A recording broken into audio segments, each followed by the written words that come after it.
하나님의 말씀은 마태복음 26장 26절로 29절까지 보겠습니다. 마태복음 26장 26절로 29절까지입니다. 저희가 먹을 때 예수께서 떡을 가지사 축복하시고 떼어 제자들을 주시며 가라사대 받아 먹어라 이것이 내 몸이니라 하시고 또 잔을 가지사 사례하시고 저희에게 주시며 가라사대 너희가 다 이것을 마시라 이것은 죄 사함을 얻게 하려고 많은 사람을 위하여 흘리는 바 나의 피 곧 언약의 피니라. 그러나 너희에게 이르노니 내가 포도나무에서 난 것을 이제부터 내 아버지의 나라에서 새 것으로 너희와 함께 마시는 날까지 마시지 아니하리라 하시니라. 아멘. 자, 오늘 하나님의 말씀의 요약을 보겠습니다.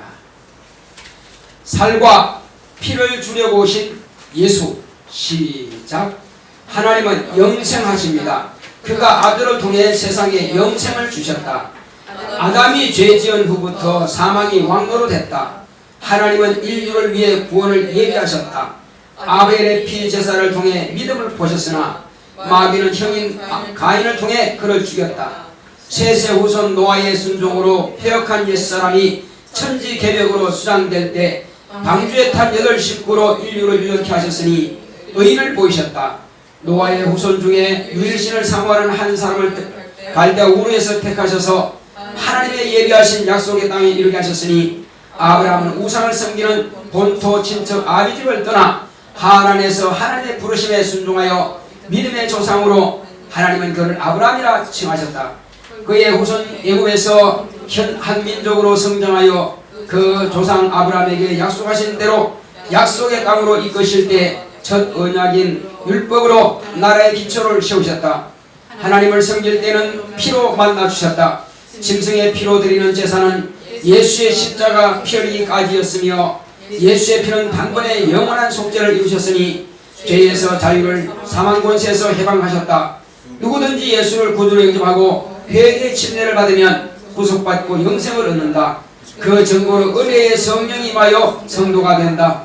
제자들에게 축복하시고 떡을 떼어주시고 하나님께 사례하시고 잔을 나누어주시며 나를 기념하라 하시면 생명을 주십니다. 내용으나 예수의 살과 피를 기념하자. 하나님은 영생하십니다. 자, 우리 하나님은 영생하신다 제발했습니다. 시작. 하나님은 영생하신다. 하나님은 영생하신다. 하나님은 영생하신다. 그렇습니다. 바로 영생하시는 그 하나님께서 우리 인간이 사망의 세력에 매여서 일생 동안 일생에 매여 사망의 종로로 다는 자들을 놓아주시기 위해서 그가 아들을 세상에 보내주셨습니다.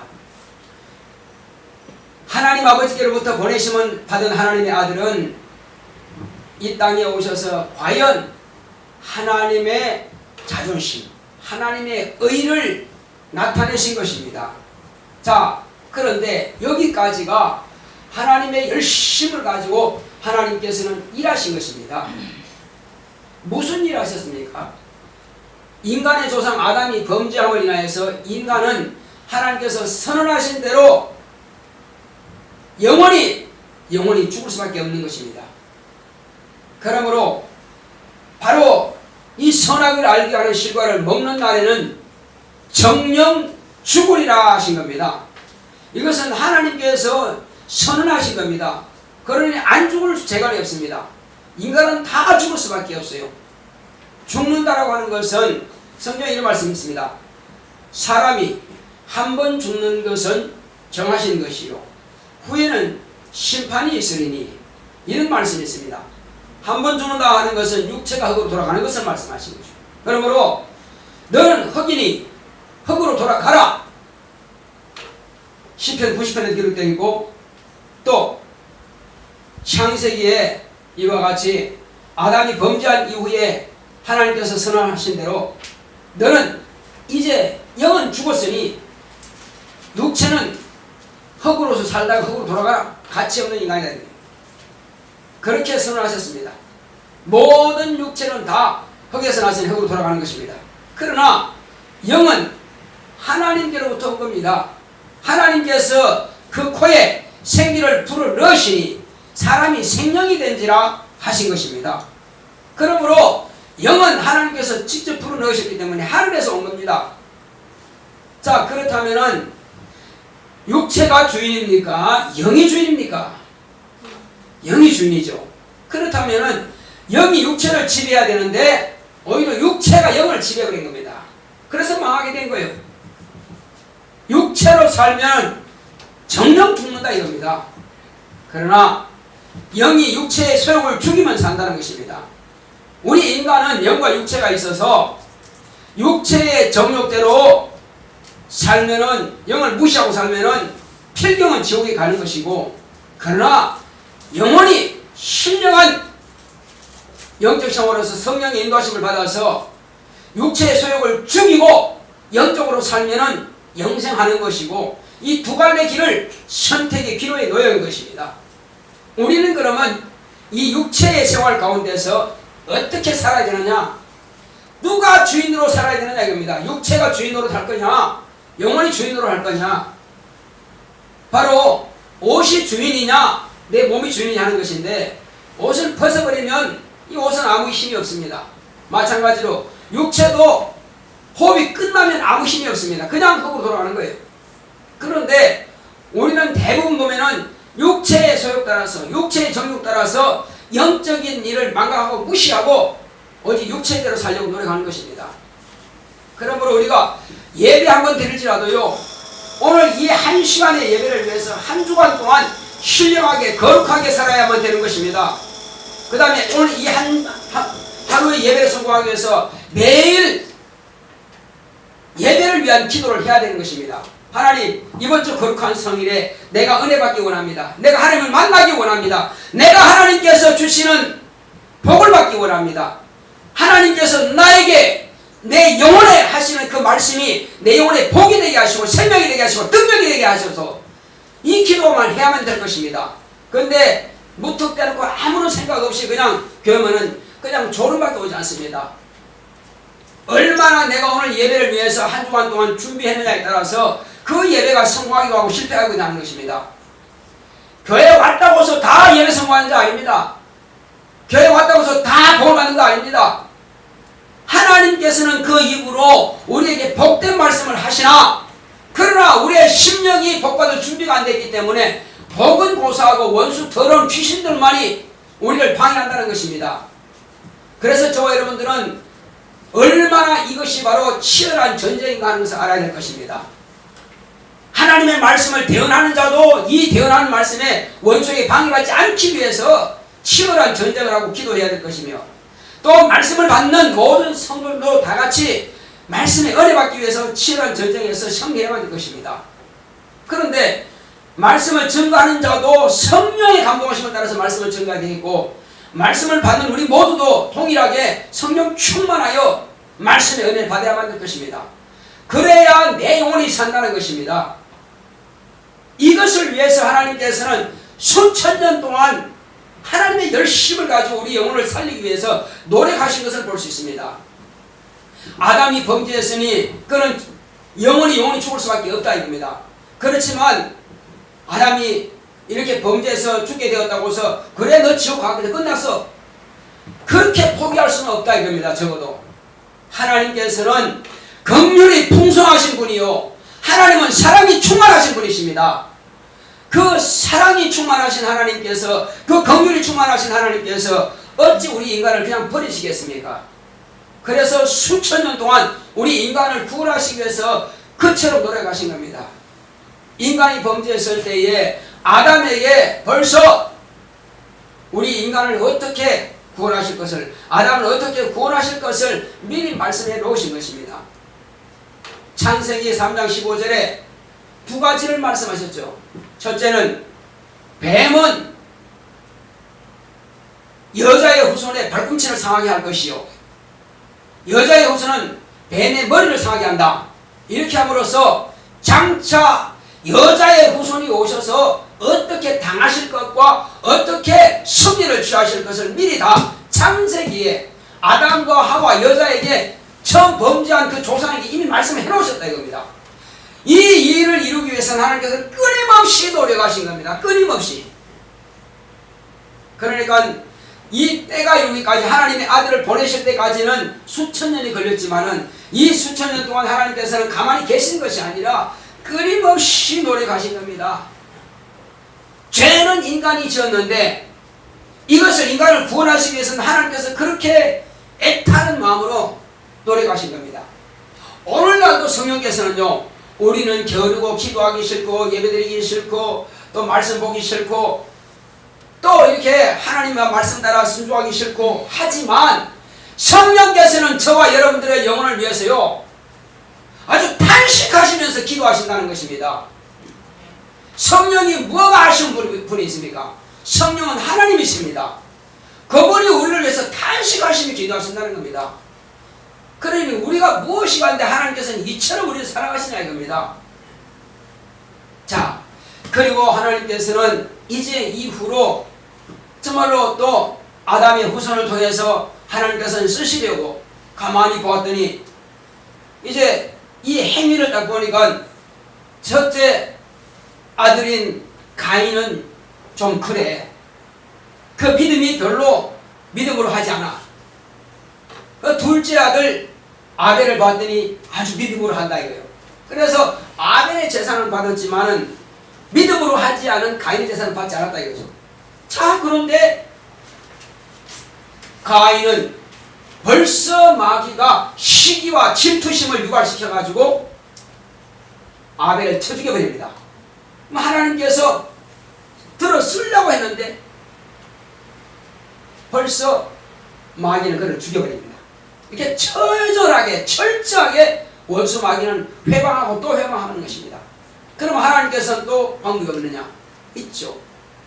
그는 죽었으나 피가 땅에 쏟아지고 땅에 묻혔으나 살아있는 가인보다도 더 하나님께서 그의 피를 받으시고 그의 믿음을 받으시고 그는 믿음의 최초의 믿음으로 순종한 자가 된 것입니다.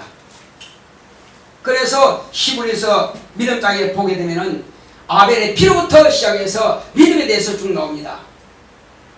자, 이제 이후에 하나님께서는 셋이라고 하는 셋째 아들을 주셔서 셋째 아들을 통해서 셋째 아들은 참 믿음의 사람이에요. 그래서 셋을 통해서 장차 그 아담 자손들은 다 아담이 범죄함으로 해서 다 죄가 유산되거든요. 유산되니까는 얼마나 폐역하고 얼마나 타락하겠어요. 그래서 다 폐괴했다고 하는 겁니다.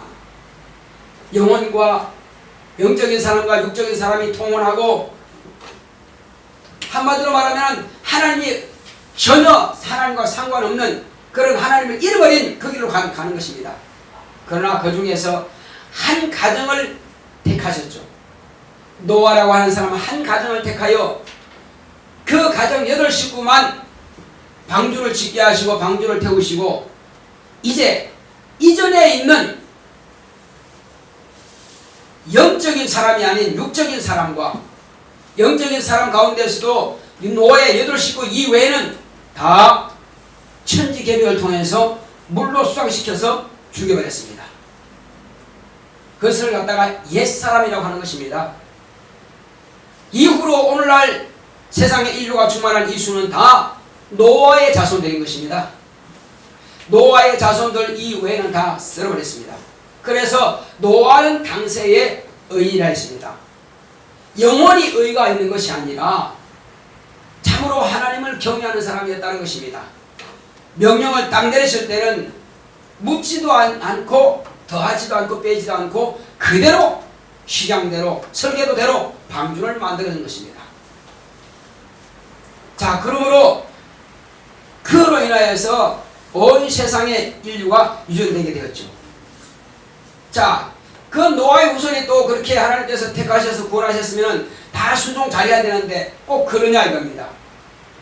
이후로 니므롯이라고 하는 사람은 자신이 신이 되고 자신이 우상이 돼가지고 많은 사람들로부터 자기가 경배받습니다. 그 다음에 자, 앞으로 하나님께서 우리를 물로 심판하신다면 우리는 물로 심판받는 그 더 위로 큰 빌딩을 짓자. 그래서 그가 대장이 되고 모든 사람들을 다 복종시켜가지고 노예 삼아가지고 거기다가 이제 바벨탑을 짓기 시작합니다. 하나님께서 인간의 참으로 그렇게 헛된 짓을 하는 것을 다 깨트리기 위해서 뭘 했습니까? 언어를 흩어져 버렸어요. 언어를. 그래서 언어를 흩어져 버리니까 더 이상 건축이 안 되는 거죠. 그 성이 무너지면 얼마나 많은 사람 죽겠어요.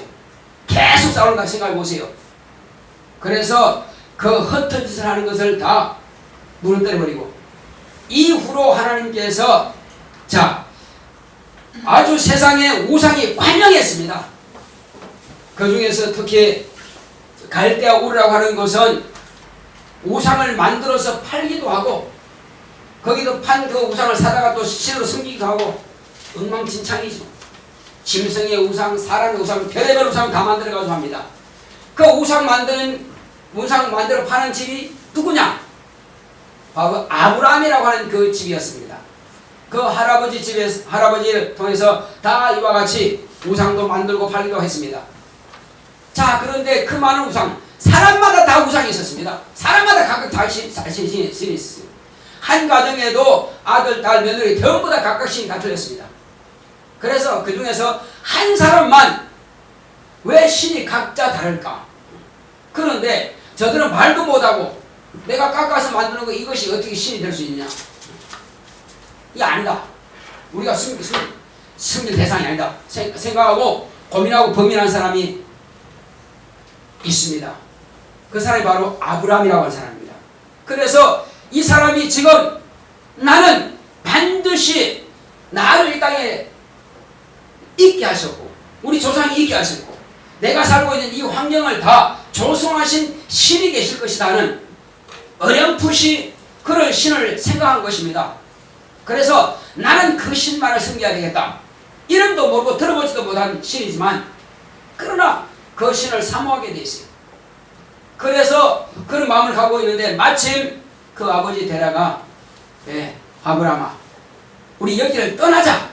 우리 새로운 개척지로 가자 하고 출발한 것입니다. 그것은 그 아버지의 데라 마음을 누가 감동시켰습니까? 하나님께서 아버지 마음을 감동시키사 아브라함과 그 처를 데리고 떠나게 한 겁니다. 갈대아 우르에서 떠났는데 어디 갔느냐? 하란이라고 하는 곳에 도착했습니다. 거기서 아버지는 연로하게 돌아가셨지만은 그러나 아브라함은 이제 과연 내가 지금 처음 아버지께서 계획하신 대로 가나안으로 가야 되느냐 아니면 차라리 내 본토 친척 아비 집으로 돌아가야 되느냐 왜 이런 고민을 하냐면은 그 당시에는 부족국가 시대입니다. 여러 부족들이 모여 사는 것이 여기저기서. 그런데 자기 부족을 떠나게 되면은 침략자가 되어가지고 죽임당할 수밖에 없습니다. 당신은 우리 땅 지나가면 안 돼. 이 땅에 살 수 없어. 이 땅에 살면 죽일 거야. 당신은 우리의 침략자야 하면 죽을 수밖에 없어요. 그러니 두려우니까는 차라리 돌아갈까? 돌아가면 안전하지. 자기 부족들이 사는 곳이니까. 그런데 하나님께서 뭐라고 하셨어요? 아브라함아 부르신 겁니다. 내가 여기 있나이다. 너는 네 본토 친척 아비 집을 떠나라. 떠나서 네 아버지가 계획한 땅으로 가라. 그게 아니고 네가 있던 이곳에 머물라. 그것도 아니고 내가 지시할 땅으로 가라. 근데 지시는 안 하셨어요. 여러분 그런 미션을 받는다면 어려울까요? 쉬울까요? 부산으로 가라든지 평양으로 가라든지 미국으로 가라든지 딱 정해주면 가기 얼마나 쉽겠어요. 그죠? 어디로 갈 바를 몰라. 그냥 출발하라 이거예요. 그것이 하나님의 아브라함에게 명한 미션입니다. 자, 그렇지만은 이게 뭡니까? 성경에 이렇게 말씀하고 있습니다. 사람이 그 걸음을 계획할지라도 그 걸음을 인도하시는 누가 그랬어요? 하나님이라고 있습니다. 자, 건축하는 자가 건축할지라도 그 건축을 완공되게 하시는 일은 누구라고 했습니까? 바로 하나님이십니다. 또 성을 지키는 자가 성을 지킬지라도 하나님께서 함께하지 않는다면 파수꾼이 경성함이 허사라 그랬습니다. 모든 범사에 하나님께서 함께하지 않는 자는 무너질 수밖에 없다는 것입니다. 안 된다는 것입니다. 그러나 아브라함의 발걸음은 자기 뜻대로 가는 것이 아니라 누가 인도한다고요? 하나님께서 아브라함의 발걸음을 인도하시니까 출발했는데 도착지에 가봤더니 어디입니까? 가나안입니다. 자, 요나가 물고기 뱃속에 들어갔습니다. 요나 자기 의지하고 지금 상관이 있어요, 없어요? 물고기 뱃속에서는 아무것도 못합니다. 물고기가 어디로 가는지 알 수가 없어요. 물속에 그냥 내려가고 그냥 몇 달 동안 그냥 있어도 할 말 없습니다. 뭐 어떡하겠어요? 다만 요나가 할 수 있는 것 방법 한 가지밖에 없습니다. 뭘까요? 요나가 뭐 할 수 있어요? 요나가 뭐 할 수 있어요? 요나가 지금 할 수 있는 것은 기도밖에 없어요. 잠자다가 죽든지 아니면 깨어서 정신 바짝 차리고 살기 위해서 간구하여 기도하든지 둘밖에 없습니다. 노아는 죽음을 택하는 것이 아니라 자포자기를 택한 것이 아니라 살고자 하는 생명에 대한 애착을 가지고 기도를 택했습니다. 그 기도한 결과 하나님께서는 노아의 의지대로 노아 아니죠. 네? 자, 요나의 의지대로 가는 것이 아니라 물고기는 하나님께서 몰아가시는 대로 간 겁니다. 그 결과는 바로 저 니느웨의 땅 바닷가에다가 토해냈습니다. 이것이 하나님께서 그 길을 인도하신다 하는 것을 봤습니다. 자, 물고기가 과연 요나가 들어있는 물고기만 하나님께서 조종했습니까? 물고기 조종하는 것은 몇 군데 있습니다. 예수님께서 계실 그 당시에도 마찬가지예요. 물고기요 153마리까지라도 숫자까지 나왔네. 153마리까지라도 다 한 그물에 다 집어넣습니다. 주님께서 넣고 자면 낼 수 있는 겁니다. 할렐루야. 밤이 맞도록. 그러니까 밤새도록 물고기 잡았는데 한 마리도 못 잡았어요. 얻은 것 없습니다. 그런데 예수님께서 저 깊은 데로 가서 그물을 내려라 하셨더니 깊은 데로 가서 그물을 내렸더니 너무너무 꽉 차가지고요. 더 이상 들 수가 없을 정도로. 그래서 두 사람이 못 드니까는 야고보하고 야고보죠. 야고보하고 또 누구? 요한을 불러다가 동기자를 불러다가 같이 두 배에다가 나눠서도 가득 채웠습니다. 이것은 예수님께서 곧 하나님께서 물고기를 모아 오시니까 그렇게 되는 겁니다. 그뿐입니까? 또 한 번 있어요. 또 한 번은 역시 그날도 이제 물고기 별로 못 잡았어. 예수님께서 배 왼편에다가 배 오른편에다가 그러니까 배 오른편에다가 그물을 내려라. 그물을 내려 또 가득 채워진 겁니다. 자, 그뿐입니까? 또 있어요. 또 뭘까요? 예수님께서 자, 세금을 안 낸다고 성전세를 안 낸다고 성전을 맡은 그 사람이 뭐라 합니까? 자, 베드로한테 니네 선생님은 어째서 세금도 안 내냐? 성전세도 안 내냐? 이렇게 물었을 때에 베드로가 아니 우리 선생님이 세금 안 내실 분 같아? 하고 화가 나서 내신다 하고 이제 집에 왔어요. 집에 왔더니 주님께서 시몬아, 세상의 임금이 자기 아들한테 세를 받냐 아니면 국민들한테 세를 받냐, 누구한테 세 받냐 물었을 때 누구한테 받냐고 그럴까요? 국민들한테 세 받지. 아들은 세를 내할 것이다. 그렇지만 내가 하나님의 아들이고 이 성전이 아버지 집일지라도 그러나 저들이 오해하지 않도록 하기 위해서 너와 나를 위해서 네가 저 바다에 가서 낚시를 딱 던지면은 그 한 마리가 첫 번 낚이는 물고기가 있을 것이다. 그 입을 딱 열면은 한 세겔이 있을 것이다. 너를 위해서 나를 위해서 반 세겔씩 주라 했더니 딱 집어넣더니 한 번 낚였습니다. 입을 여니까 한 세겔이 들어있는 것입니다. 무슨 예수님께서 예비하신 물고기가 그 뱃속에다가 뭘 가지고 있었어요?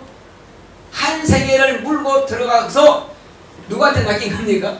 베드로에게 낚기로 간 겁니다. 이거 누가 한 겁니까? 이게 하나님께서 하신 겁니다. 이게.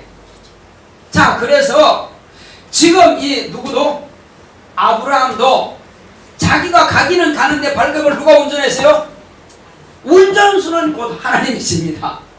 자기 몸을 운전해가지만 자기가 하는 것이 아니라 저는 발걸음을 옮겨놨을 뿐이고 운전은 하나님께서 가나안으로 가게 하신 겁니다. 거기 도착해서 이제 곧 그 일경을 너와 네 자손에게 주겠다 약속하신 겁니다. 이 아브라함의 믿음을 하나님께서 쓰신 겁니다. 자, 이후로 아브라함의 믿음을 따라서 약속하신 대로 저 애굽에 가서 400년 동안 종살이 하다가 아브라함의 자손들이 나올 때에 하나님께서 비로소 내 조상 아브라함에게 약속한 대로 너희들은 나의 백성이 될 것이다. 내가 너희 조상 아브라함과 함께 했던 것처럼 너희와 함께 있을 것이다. 나는 너희 임금이 되고 너희는 나의 백성이 되리라. 그러면 자, 백성이 되고 임금이 되려면 뭐가 있어야 됩니까? 반드시 나라에는 뭐가 필요해요? 나라에는 나라의 기초가 필요한 겁니다. 그래서 성경에 이 말씀이 있습니다.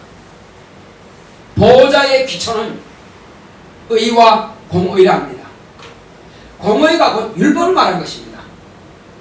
백성과 왕의 관계에 있어서 법이 있어야 되는 것입니다. 대한민국도 대한민국이라고 하는 이 국호와 함께 국민과 국토와 또 뭐가 있는 겁니까? 이 법이 있는 겁니다. 이 법이 없으면 그 나라가 나라가 아니요. 아무나 그냥 살 수 있는 곳이 바로 그 땅인 것입니다. 그 법이 없는 거죠. 나라가 아니죠. 그러나 이스라엘 백성들에게 첫 언약 율법을 주신 것은 하나님과 인간 관계에 있어서 법을 정하시고 이제 인간이 하나님을 어떻게 섬길 것을 첫 언약을 통해서 보여주신 것입니다. 그래서 나는 이렇게 너희를 사랑할 것이고 너희 이렇게 통치할 것이다. 그런데 예수님께서 말씀하신 거 보면 세상 임금들은 어떻게 된다 그랬습니까? 세상 임금들은 자기 권력을 가지고 지배하고 착취하고 이렇게 한다 그랬습니다. 한마디로 권력을 행사한다는 거요. 그런데 하나님께서는 어떻게 한다고 그랬어요?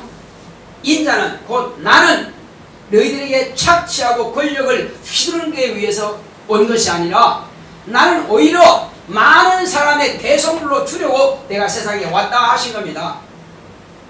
나는 섬기기 위해서 왔다는 것입니다. 세상 임금은 섬김을 받지만은 나는 오히려 섬기려 하고 오히려 많은 사람들을 대성물로 주려고 내 목숨을 주려고 내 살을 찢어주고 내 피를 쏟아주려고 왔다고 하는 것입니다. 이것은 처음부터 하나님의 뜻이었고 하나님의 계획이었고 아버지께서 그 뜻하신 대로 아들을 지금 보내신 겁니다. 그래서 하나님께서 우리를 사랑하시고 우리를 긍휼히 여기시고 우리를 불쌍히 여기신 증거가 여기 있는 것입니다. 그래서 예수님께서는 이제 우리에게 오셔서 하신 일은 뭡니까? 예수님께서는 내 일을 위해서 온 것이 아니라 누굴 위해서 왔다고 했습니까? 아버지의 일을 위해서 왔다고 했습니다. 내가 행할 것과 이런 것을 친히 명령하셨으니 나는 그의 명령이 영생인 줄 아노라. 예수님께서는 아버지께서 명령하신 그 명령을 이루러 오신 겁니다. 아버지의 명령은 내가 아버지께서 명하신 대로 목숨을 내어놓고 죽을 영혼들을 살리기 위해서 왔다는 것입니다. 목숨을 내놓는 것이 아버지의 뜻이라는 것입니다. 그래서 이것은 왜 이것이 필요하냐 이겁니다. 이것은 하늘에서 사단이 곧 천사가 하나님을 섬기던 그 천사가 하나님의 이름을 망령되이 하고 하나님의 이름에 대한 도전을 했던 바로 그 천사의 교만함을 무너뜨리기 위해서 하나님의 아들이 얼마나 아버지 앞에 겸비하고 겸손한가 하는 것을 보여주신 겁니다. 하나님은 교만한 자는 치시고 겸손한 자는 높이신다고 했습니다. 그래서 이 사단을 잡기 위해서는 하나님의 아들이 죽는 데까지 맞아주신 겁니다. 의미를 아시겠죠? 하나님의 이름에 명예를 실추시키고 하나님의 이름에 명예를 도적질하고자 했던 그 사단을 이제는 아들이 오셔서 하나님의 명예를 회복시키신 겁니다. 자, 그런데 이 회복시키러 온 그 하나님의 아들마저도 마귀는 이제 하늘에서 타락한 그 마귀는 아담 최초의 조상 영적 조상 아담을 시험하여 하나님께 대한 반역하게 만들었고, 그리고 또 하나님의 아들이 오셨지만 하나님의 아들을 또 죽이고 채찍질하고 그 다음에 누명을 뒤집어 씌우고 이렇게 해서 인간으로 하여금 하나님을 더 이상 상상하지도 못하도록 아주 지긋지긋하고 더러운 그런 십자가를 지운 것입니다. 그래서 십자가 졌다 하면 아예 말 자체를 쓰기를 싫어할 정도로 그렇게 지긋지긋한 형벌이 바로 십자가 형벌입니다. 바로 그 십자가 형벌을 통해서 하나님 아들을 죽였습니다. 그것은 뭐냐? 율법에 열심히 있는 바리새인들, 또 제사장들, 서기관들, 장로들, 이 사람들은 자기들이 율법을 열심히 지킨다 하여서 결국은 하나님의 아들을 시기하고 질투하고 율법을 지키지 않는다 하여 죽인 것입니다. 그것은 누명을 쓴 것이죠. 예수님은 누구보다도 아버지의 뜻을 따라서 율법을 100% 지키신 분이십니다. 전혀 범하지 않았습니다. 다만 율법이 완료된 것에 대해서 말씀하신 겁니다. 당신이 다 지켰기 때문에 더 이상은 율법의 너희들을 지배하지 못한다. 율법에 있는 이상은 정죄받습니다. 정죄받으면 지옥 가입니다. 그러나 하나님의 아들이 당신이 다 지켰고 의인이 다 지켰고 이제는 우리의 죄를 대신해서 죽임 당했기 때문에 우리는 살게 된 것입니다. 그러므로 예수님께서 하나님의 명예를 회복시키셨고 당신은 지금 십자가 지고 누명을 쓰면서 또 네가 하나님의 아들이냐 할 정도로 그 명예가 훼손당했습니다. 채찍질 맞고 침뱉음 당하고 희롱 당하고 그의 명예가 완전히 훼손당했습니다. 그렇다면 저와 여러분들은 그분의 명예를 회복시켜야 될 것입니다. 자, 명예를 회복시키는 것에 대해서 한 예를 제가 들어보겠습니다. 어떤 한 영화가 있는데 그 영화는 뭐냐면은 1%라고 하는 게 있습니다. 1%. 그 1%가 뭐냐? 저 해병대 가면은 아주 열심히 훈련받죠. 최고의 강한 훈련받습니다. 그 해병대 가운데서도 또 특별하게 뽑은 특수수색대가 있어요. 특수수색대는 전쟁이 나면 제일 먼저 들어가는 겁니다. 그 다음에 예를 들어서 적군이 있다 그러면 적군에도 들어갈 수 있습니다. 이게 특수수색대예요. 아무나 못 들어갑니다. 그런데 이곳에 해병대까지는 들어오는 것 받아줍니다. 해병대에서 여자를 받아줘요. 그런데 여자들 가운데서 특수수색대는 단 한 명 뽑지 않습니다. 지금까지 뽑은 적 없어요. 그런데 이제 다 그 자리에서 이제 있는데 특히 하사관들 가운데서 지도자 가운데서 특수수색대원을 이제 착출합니다. 자, 특수수색대원들 하사관들 나와 하는데 가만히 있어. 왜? 다들 자기들은 입대할 때 그냥 여기서 그 기간 동안만 하고 이제 제대하려고 이제 딱 그냥 하고 있는데 갈 사람 아무도 없어요. 또 지원자 없나? 지원자 없나? 가만히 있어 그냥. 근데 제일 먼저 지원자 하니까 손 빠지던 사람이 있어요. 예, 제가 지원하겠습니다. 누구야? 이유미. 하사 이유미 그래. 이유미 하면 이름이 남자 같아요, 여자 같아요? 여자 같죠? 여자예요. 여자가 해병대 들어왔는데 해병대 들어가지를 받아주는데 특수수색 때는 절대 안 된다 이거예요. 왜? 지금까지 특수수색 때 여자를 받아준 적이 없다는 것입니다. 그런데 항의하는 겁니다. 있습니다. 뭐냐? 왜 여자를 안 됩니까?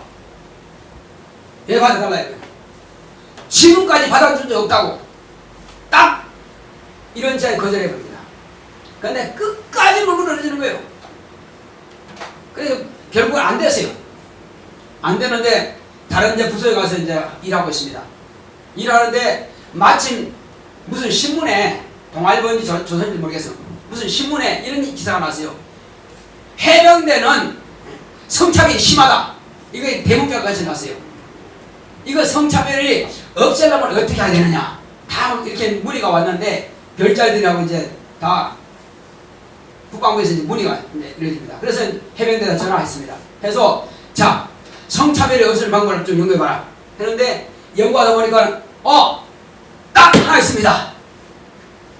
특수수색 때는 오직 남녀만 가는데 후티어 억지로 가겠다고 하는 된다. 불러와라. 그래서 이유미 하나를 부르다가 다시 집어넣은 겁니다. 그냥 말도 안 되는데 이제 그거 간 겁니다. 딱 한 명밖에 없어요.